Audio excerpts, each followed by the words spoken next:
मम्मा, हाँ बोल। आज आप कितने सुंदर लग रहे हो। अब क्या चाहिए तेरे को? अरे नहीं नहीं, कसम से आप सही में बहुत सुंदर लग रहे हो। देख मेरे पास बिल्कुल पैसे नहीं, मैं कोई खिलौने नहीं दिलाने वाली हूँ। अरे लेकिन वो तो फ्री में आ रहा है। मतलब कुछ चाहिए ही ना।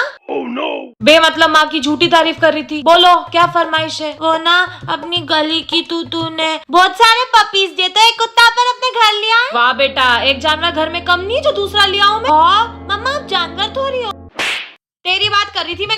मम्मी मैं कुत्ता चाहिए सबके घर। अच्छा ठीक है, मतलब मान के लिया हूँ उसको। नहीं कुत्ता नहीं ला सकते, लेकिन तू जरूर उसके साथ रोड पे रह सकती है। अरे मम्मी मैं कैसे? रोना बंद कर। और तूने होमवर्क किया? आप नहीं करती हूँ, मैं खाना नहीं खाऊंगी, जा रही हूँ घर से बाहर।